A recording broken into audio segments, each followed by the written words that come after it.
촬영 시작한 건가요 지금? 네, 방금 했어요. Okay, let's get started. Hello, I'm Kim Jin and I'll introduce about some elementary number theory in terms of integral domain. I mean some specific classes of integral domains such as Euclidean domain, you know, like that stuff, coming to chapter 8. Our purpose today are some basic arithmetics in terms of integral domains and in terms of ideals to some classes, introducing some classes and then summarize their implication like Euclidean domain is PID and PID is UFD, but when is UFD a PID? Such stuffs. And finally, in some epilogue, we will talk about some homological approach in ring theory. I mean, like which ideal is projective and which ideal is free. That stuff. References are like Donning-Foot, Lang, Atiyah, McDonald, Rotman, and all you know, but Kaplansky is not that famous, but almost everything of commutative algebra is in that book. Okay, our summary of main part is this. This shows that like field is Euclidean domain. Euclidean domain is PID. PID is both UFD and Bezier domain, and UFD and Bezier domain together imply PID. And there are also classes called a GCD domain. We will do in these steps, and first we will see some specific elements in integral domains. Like these are divisibility relation. What is special is that the definition of being associates is like in Donning-Foot it is like a unit multiple, but as Simon Beck taught to us, we can define the relation of being associates in some arbitrary commutative rings, and one can see that this is an equivalent relation, and we will write the parentheses for the equivalence class. Later, this equivalence class will be a central representation scheme. One remark is in an integral domain, being associates is equivalent to saying one is a unimultiple of the other, but it does not mean that this property characterizes integral domain. Like there are several other commutative rings which are not integral domain, but this equivalence holds, like such as finite rings, or Artinian rings, or Noetherian local rings, or product of such rings. And thanks to Sung-Min Moon, he will prove it using Nakayama's lemma. See some Kaplansky or Anderson. The next things are GCD and LCM, greatest common divisor and least common multiple. Definitions should be familiar to you, right? Okay. Remark is they are sets of elements in R, because in an arbitrary integral domain there is no preference for selecting a representative. Like if we are considering Z integers, we have positives, and in a polynomial ring over a field it is a monic polynomial, but we have no preference in general, so we define it as a set. One interesting thing is if GCD or LCM is not empty, then it is given as a associate classes of elements. So we can choose just one and then take some multiplicative properties, but not additive properties, because equivalence classes are not preserved under addition. Okay, finally, special elements in an integral domain. In integral domain, there are irreducible elements and prime elements. Did I say that GCD and LCM can be defined in arbitrary commutative rings? In the I wrote it. We can define in arbitrary commutative rings, and if we require our ring to be an integral domain, then okay, the GCDs are defined up to unit multiples, but not in general in commutative rings. Okay. Irreducibility and being prime are also familiar to you, right? Okay. So I'll skip. A fact is that every prime element is irreducible. You can see that, and examples are like z to the square root of -5. As you know, this is not a UFD, and 2, 3, 1 plus square root of -5, 1 minus square root of -5 are irreducible. Using the field norm, you can see that. But because of this factorization equality, none of them is prime. Our next step is integral domains with certain arithmetic properties, our main step. Euclidean norm is such a function, ring minus 0 to a, what is omega 0? Omega 0 is a least non-zero ordinal, limit ordinal, natural numbers. But some may not want natural 0 to be a natural number, so I just wrote omega 0, such that we have such a division algorithm. Yes, Euclidean norm is characterized by such division algorithm. That means that we have a division, i.e. coset under the quotient ring by principal ideal. Later we will see what an ideal is, but I know you should know what an ideal is. Okay. Under that quotient ring by principal ideal, this gives a strategy for taking the representatives of each coset. Okay, and then Euclidean domain is an integral domain that admits a Euclidean norm. I want to emphasize that Euclidean norm is not additional structure, but just having at least one Euclidean domain already characterizes everything of Euclidean domain.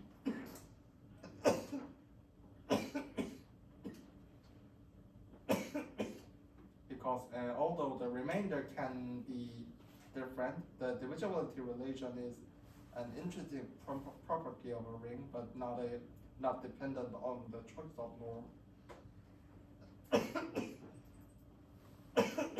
Well, to do some arithmetics, we need to require some additional properties on Euclidean norm, because we need some descending to proceed by induction. So we have 3 properties. First one is submultiplicativity. This means that being a multiple always increases, not always strictly increases, but multiply increases the norm. And being positive and multiplicative are, as you all might expect. It is obvious that a multiplicative Euclidean norm is submultiplicative. A fact is that every Euclidean domain possesses a submultiplicative Euclidean norm by such a formula. The tilde of nu is a new Euclidean norm with a submultiplicative property. Due to this reason, from now on we will assume that every Euclidean norm is submultiplicative.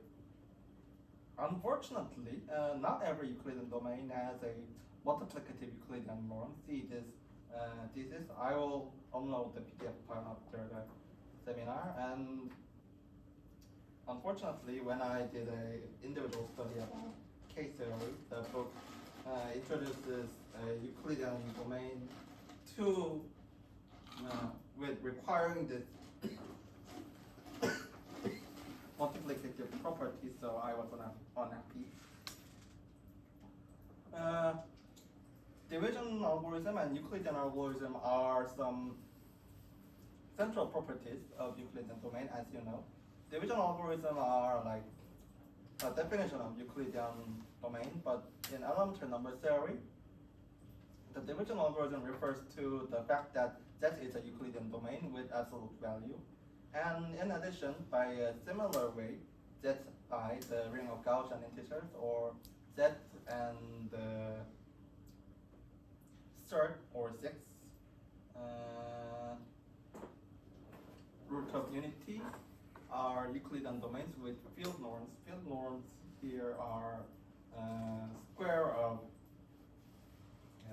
of absolute values.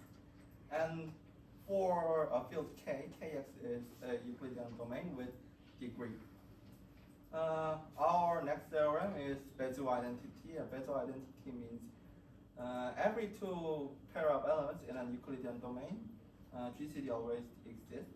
Moreover, for a GCD, there are x and y such that the GCD can be expressed as a linear combination of A and B. The proof is called the Euclidean algorithm. You all might know, right? Okay, so I skip.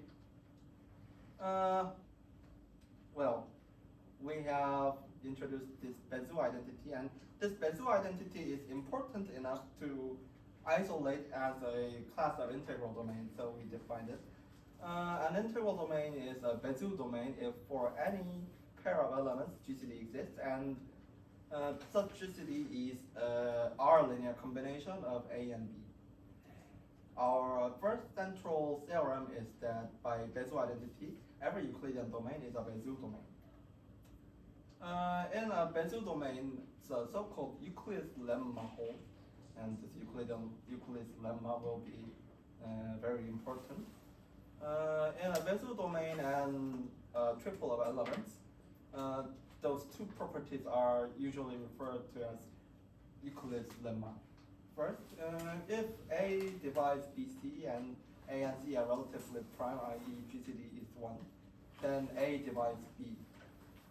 In Bezier domain, we can use this Bezier identity always, very easy. And if A is irreducible, then A is primeless.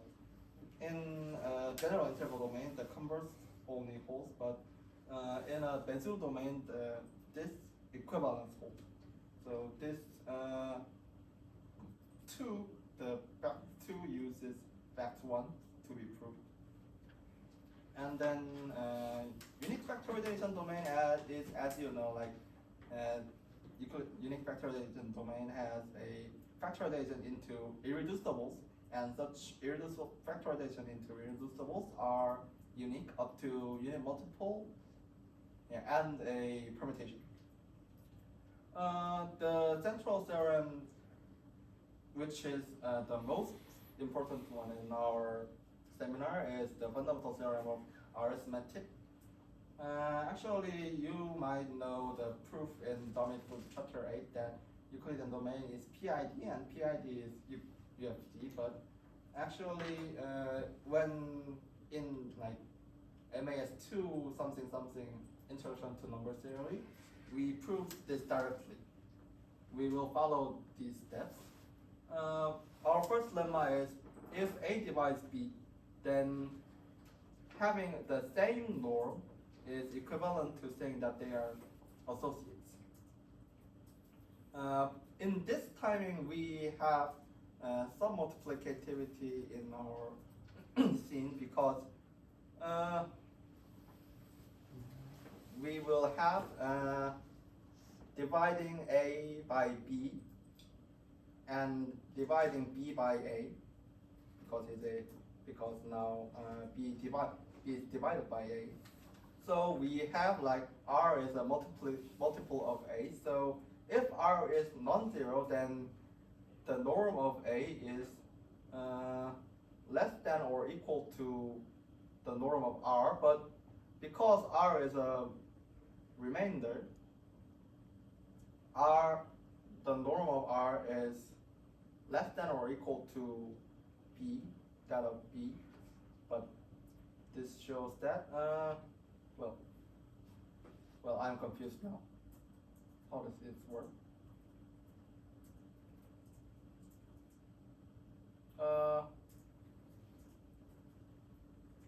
A A is BQ plus R. B has,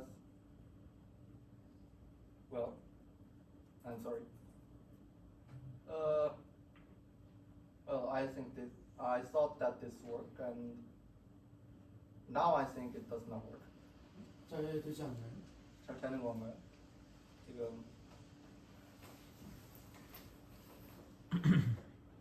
PR, VR, UR, IP. We are assuming that yeah, du of A and du of B are equal. I forgot that assumption, and thank you. Well, based on this lemma, which depends on the submultiplicativity of Euclidean norm, we can use the induction proof in existence. Let A be a non-zero non-unit, then we can divide in A into a product of two non-zero non-unit, and because B and C are both not associative to A, we have strictly less norms of B and C, and yeah, induction on norm, you can proceed, right? Okay, I'll just skip, yeah, like Jiangpan. The uniqueness proof also, you know, like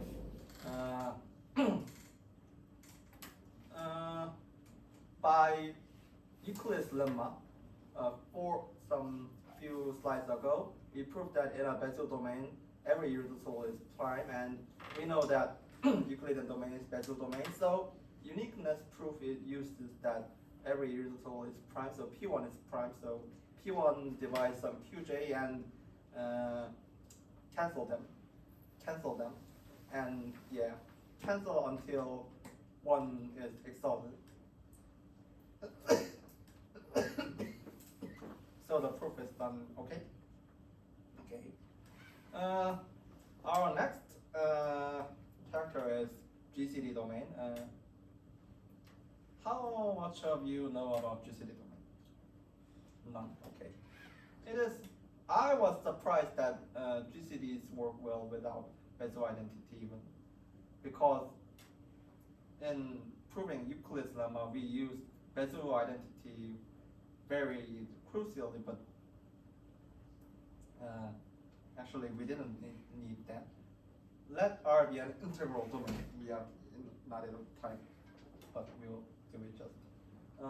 We note that know the fact that. Don't you think this first fact is quite striking? But like GCD AB, existence of GCD AB is weaker than the existence of GCD of RARB. The larger existence of larger GCD is stronger than the existence of smaller GCD.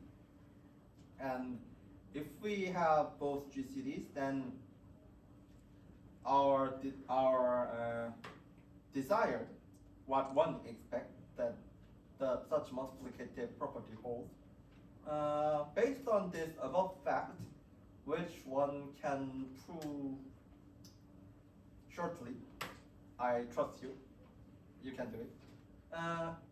We can show the fact below that existence of least common multiple is equivalent to saying that the GCD of RARB for every non-zero R they exist, and the two conditions are equivalent. It was also striking to me because existence of least common multiple is way stronger than existence of greatest common divisor. Every multiplication of pair has a GCD. In this case, we have such multiplicative property again, as one is familiar, but I didn't know how to prove it until I studied GCD without Bézier identity. But it holds for every integral domain if the condition is satisfied. So we have that every pair has a GCD, if and only if every pair has an LCM. So we we are desire to isolate this property as a class of integral domain called a GCD domain. It means that every pair has a GCD. We list some properties of GCD domains like GCD equals to one of the pair, then that one divides the other one. And actually, you all did these in Alonzo number theory, right? You can do it in the completely same way. So what I claim is that Euclidean domain should be taught in Alonzo number theory. Okay. Our central theorem again is that either Bezier domain or a unique factorization domain is a GCD domain. In Bezier domain, we have Bezier identity, and in definition, we already required that GCD exists. So Bezier domain is trivially a GCD, and UFD is a GCD domain because using the factorization, we can pick the common irreducible divisors. So as you know, okay. In the last slide, in the last identity, we define the GCD and LCM to be equivalence classes, right? Yeah. So I think the right side AB is also supposed to be equivalence. Yeah. This should be associated classes. Thank you. Okay, then. Oh, it was also striking to me that Euclid's lemma holds in as we expect exactly in GCD domain also. If you have some opportunity, then compare them with Bezier domain cases. The facts are the same. And the proof is slightly different for the first one. Because A divides AB and BC, yeah, A divides AB. This is simple, but this is a tricky argument. So GCD AB and BC should be B. So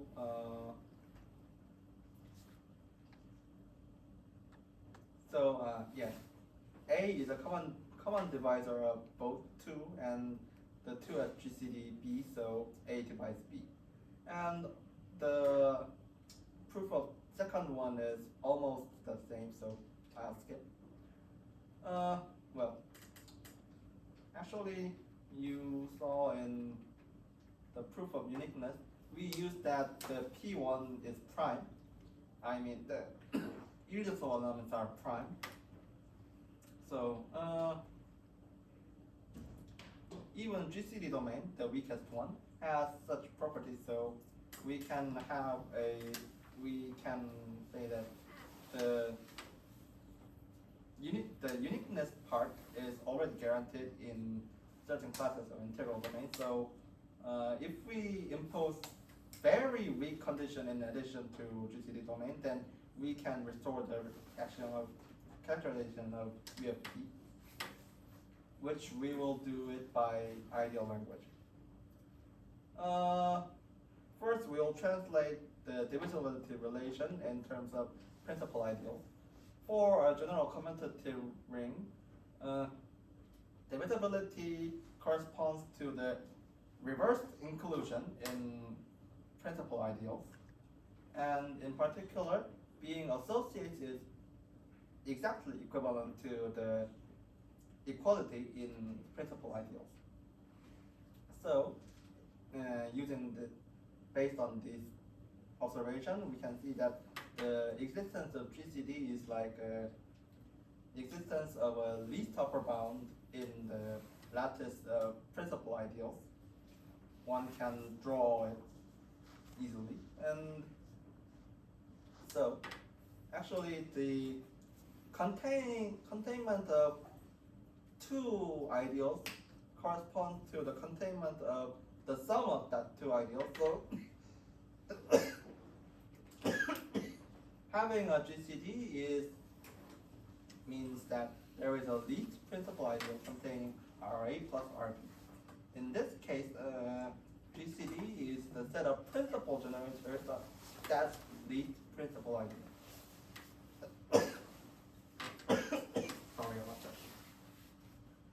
last fact is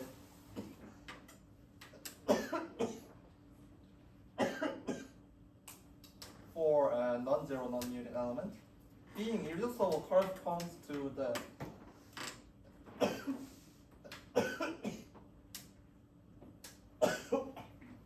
sorry, being maximal among proper principal ideals. This properness is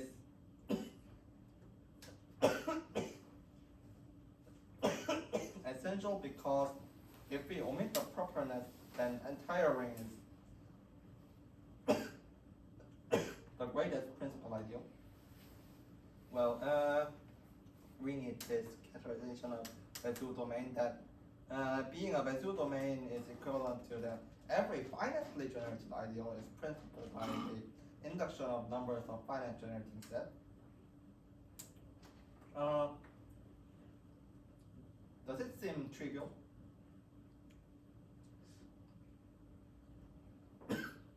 Not quite.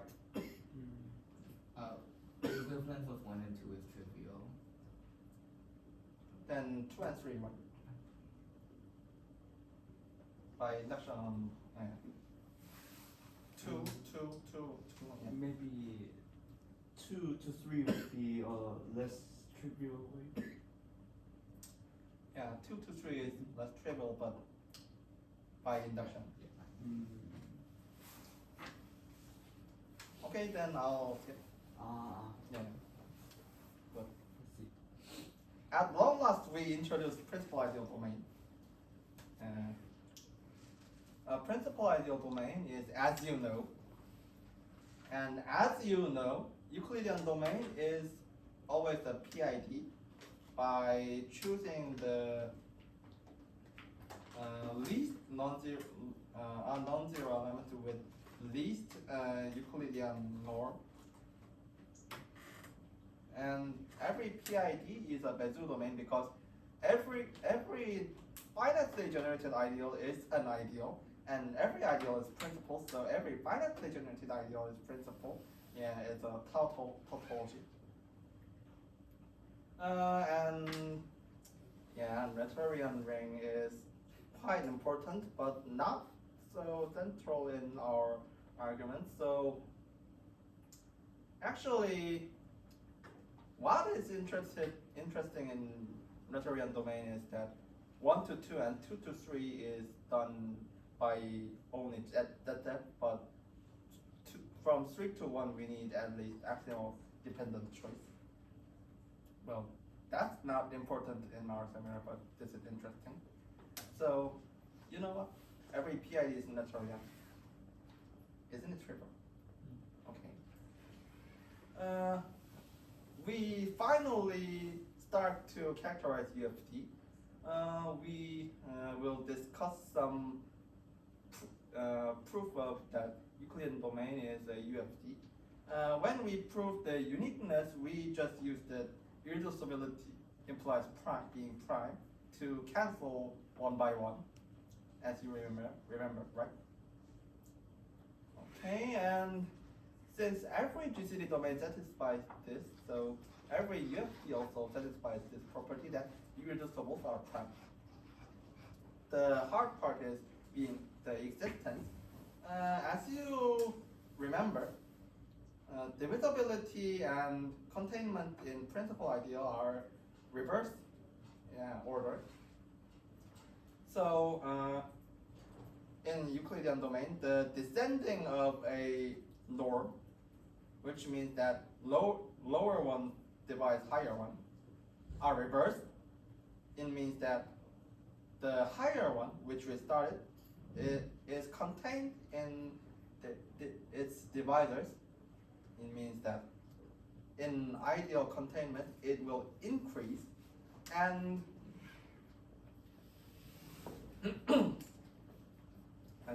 as you remember, we saw that the decreased descent of Euclidean norm terminates by the well-ordering property of natural numbers. That corresponds to the increasing of ideal that increasing chain terminates. So So we can summarize this that the existence of factorization can be shown by ACCP property, which we will introduce in next slide. On the other hand, counting the number of irreducible vectors, every UFD also satisfies as ACCP because to obtain a strictly larger principal ideal, we must shrink the number of irreducible vectors, and such shrinking cannot be infinitely many times because there are only finitely many irreducible vectors. Is it trivial? Okay, then we will proceed. A commutative ring satisfies ACCP. ACCP is a abbreviation of ascending chain condition on principal ideals. It means that every ascending chain of principal ideals. Remember that in the definition of Noetherian ring, we use the ascending chain of arbitrary ideals, but we will now consider only the principal ideals. In R, stabilizes, we mean does not increase it essentially in a finite step. And then an integral domain is atomic or a factorization domain if we just take the existence of factorization by irreducibles as a definition. Every non-zero non-linear element is a product of irreducibles. The word atomic means that the integral domain is generated by such atoms, irreducibles.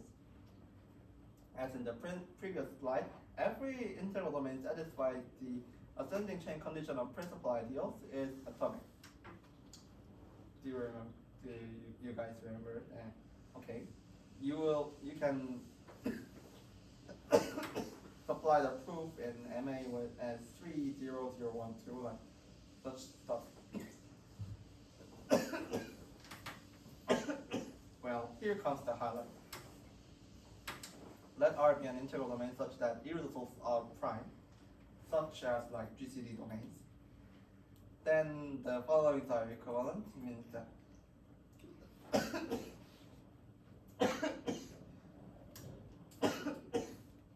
sorry about that.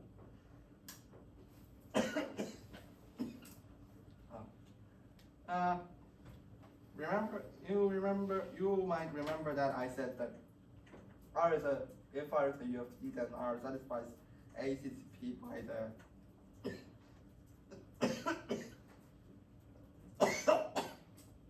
by counting the number of irreducible elements which are finite, and every integral domain with ACCP is always atomic, as in the previous slide, but because every irreducible is prime, once we have a factorization into irreducibles, then the uniqueness is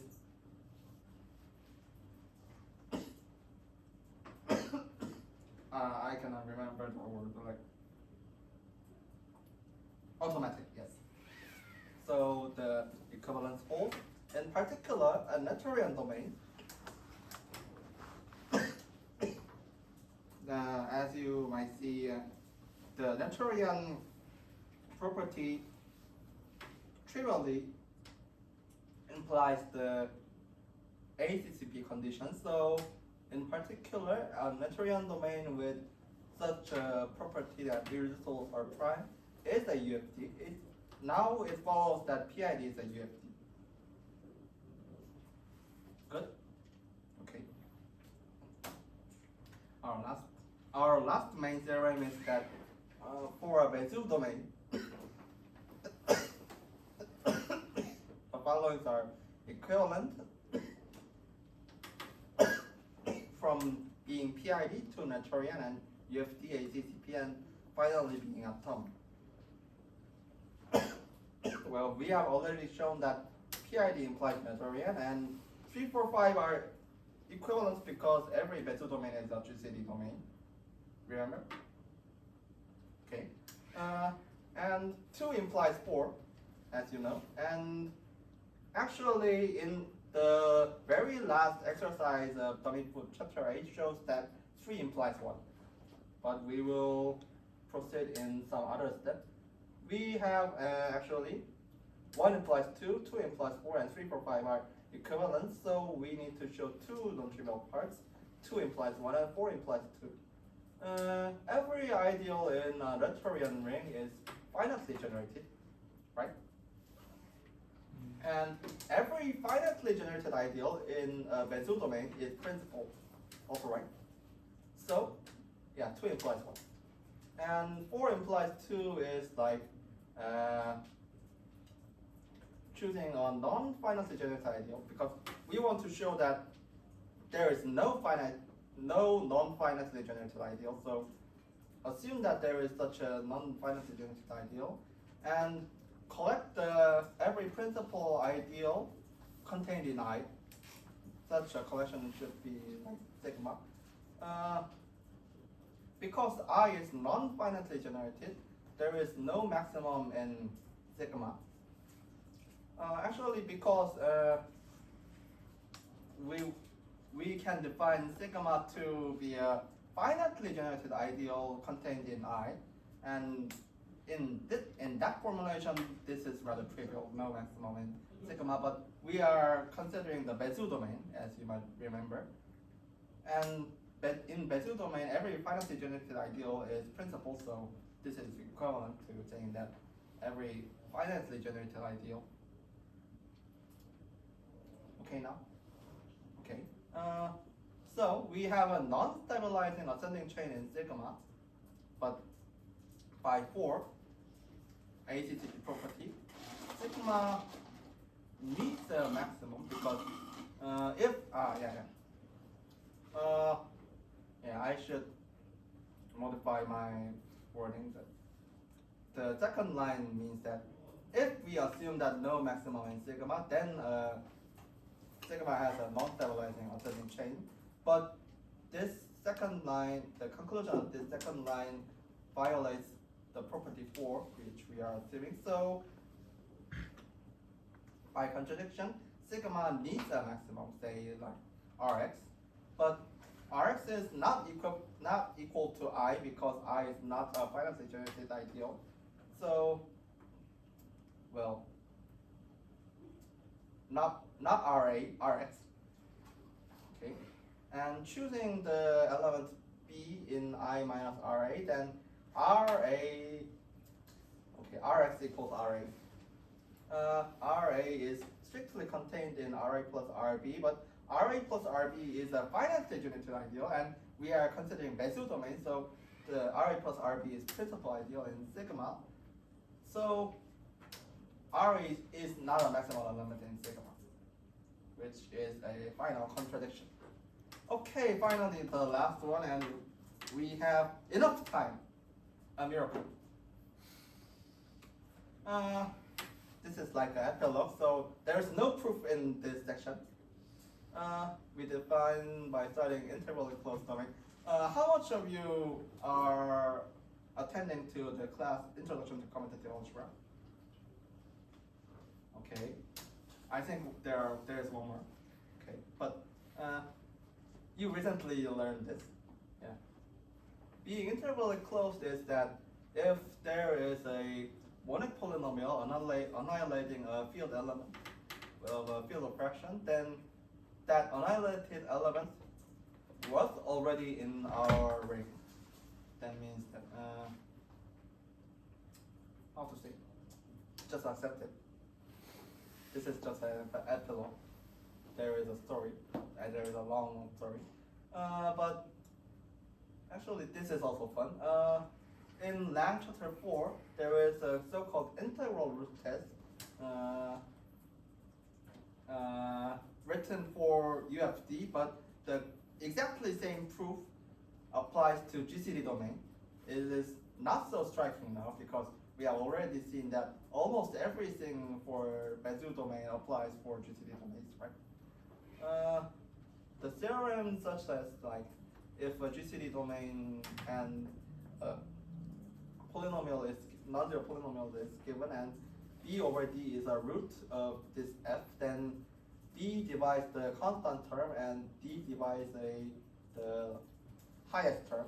In particular, if this polynomial is monic, then D must be a unit, so B over D, our root, must be in our GCD domain R. This means that GCD domain is always integrally closed. Okay? Okay. Actually, we supplied the proof. So, in particular, UFD, Bezier domain, PID, Euclidean domain, whatever, are integrally closed. Whatever, everything. In fact, their Dedekind's domain, which you guys will learn shortly, is the Dedekind's domain, and this is actually way more important than Bezier domain. However, it was not in our main story now. So Dedekind's domain is a Noetherian integrally closed domain such that every non-zero prime ideal of R is maximal.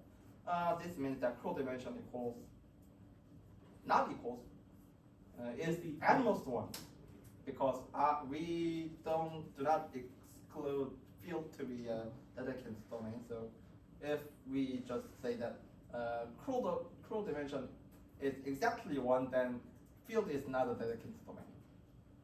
Is it related to regular local ring of dimension at most one? Regular local ring of dimension 0 is a field. Actually, integral domain of dimension 0 is always a field because 0 is a prime ideal. And curl dimension 1 of regular local ring, because regular local ring is in case of local ring. Local ring. Regular local ring or just local ring? So like when R is local, then like is it like related between regular local ring and local Dedekind domain? Actually, this will occur in our last slide as a ghost. Okay, so wait, please wait. Okay, this is the central part of our epilogue.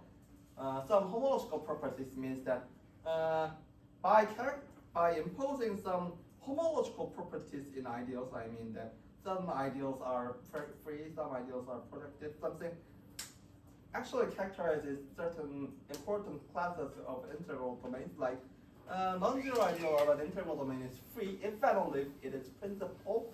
Actually, more interesting is that this property actually characterizes integral domain. By saying that every principal ideal is free, we are saying that this is an integral domain. And an integral domain is a PID if and only if every ideal is free, because free is equivalent to principal. And an integral domain is a Bezier domain, you might expect, just as finitely generated. And an integral domain is a Dedekind's domain if and only if its every ideal is projective, which we will not prove because we need the notion of invertible ideals. In an integral domain, invertible ideal is another name of projective ideals. If I, the proof will be supplied in the seminar of next semester if it exists. Our last one is every projective ideal of a GCD domain is free. So based on this theorem, we have that PID is characterized by just being Dedekind and UFD, because it is equivalent to saying that Dedekind and GCD implies PID. Shortly proving that PID is always Dedekind and GCD domain, as you might expect. It is easy. GCD domain is already proved, and being Dedekind is PID is Noetherian and integral closed, as you already know, and every non-zero prime ideal of R is maximal. You might already studied in MAS 302, right? So PID is always Dedekind's domain, and so we need the reverse implication. An integral domain is dedicated if and only if every ideal is projective, and every projective ideal of a GCD domain is free. So an integral domain is GCD and dedicated domain if and only if its every ideal is free, which we say that a PID. Okay. Okay. So based on the correspondence between PID and Bezier domain, that finitely generated ideal and just ideal, we introduce one more class that called preferred domain. If its every finitely generated ideal is projective. So we have some theorems like Bezier domain is if and only if preferred and GCD domain, and like Dedekind domain is also always preferred domain, and preferred domain is integrally close to I don't know the proof yet. And lastly, PID if and only preferred domain and UFD. Our last picture is summary of central theorems with an epilogue. As I mentioned, there are ghosts, DVR and valuation ring. In particular, PID is, discrete valuation ring is exactly a local PID. And actually, every local Dedekind domain is also a discrete valuation domain. So, and later in the class, you will see that discrete valuation ring is a regular local ring. So being a local Dedekind domain is stronger than the regular local ring. And some similar correspondence holds for valuation ring, because every valuation ring is if and only a local Bezier domain. And if and only it is a local preferred domain. Because every finitely generated productive ideal is free in a local ring. So this is the end of our seminar. So questions?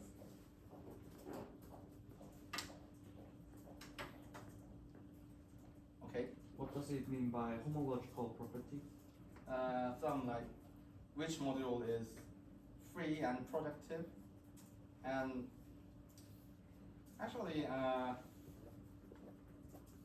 asking what a homological algebra, I cannot fully supply the answer, but what I think is that a homological algebra is a characterization of scalar ring by the category of its modules. Having like enough projectives or injectives, or some certain ideals are certain modules are projective or free. Like some example is that PID is characterized by that a self-module of free module is always free, or the second domain is characterized by a self-module of a productive module is productive. These are almost always proved by that just arguing that ideals have certain homological properties like being productive or free, because being productive means that some certain equivalent, not equivalence, surely exact sequence split. So we can always go over and over to a direct sum of ideals, which is proved in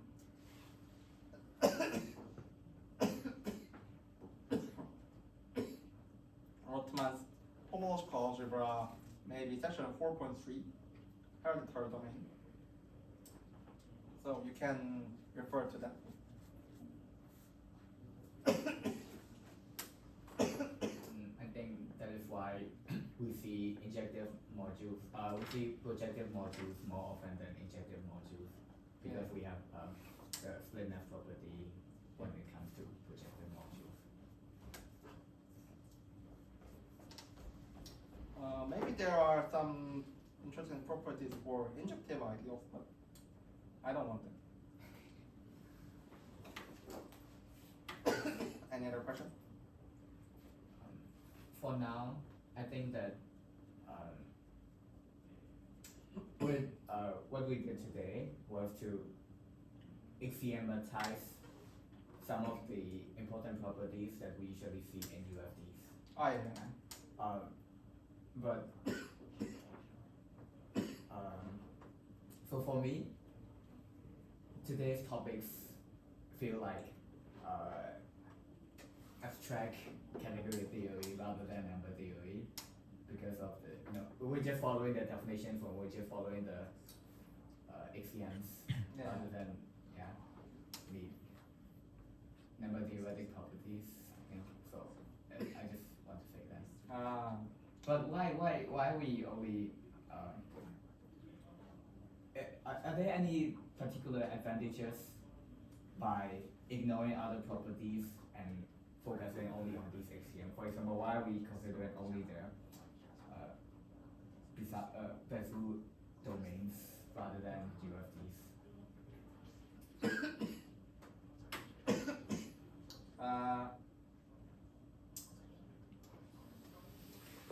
Well, it is not actually important in some major theories, actually, but what I wanted to emphasize is that just the Bezier identity is strong enough to be isolated as a class, as an axiom, and moreover, the GCD. Actually, I wanted to emphasize GCD domains more than Bezier domains because almost everything, almost everything, not entirely everything, but by just imposing the GCD axioms, we can do almost everything that was previously done by Bezier identity without Bezier identity. So I felt that I saw this interesting, but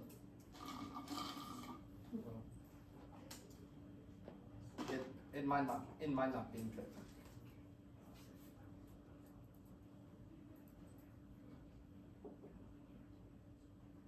So your goal today is to present that the GCD axiom is strong enough on its own.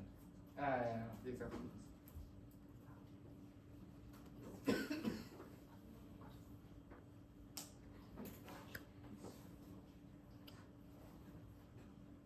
Any other question? But okay. No question. Then I'll end our seminar.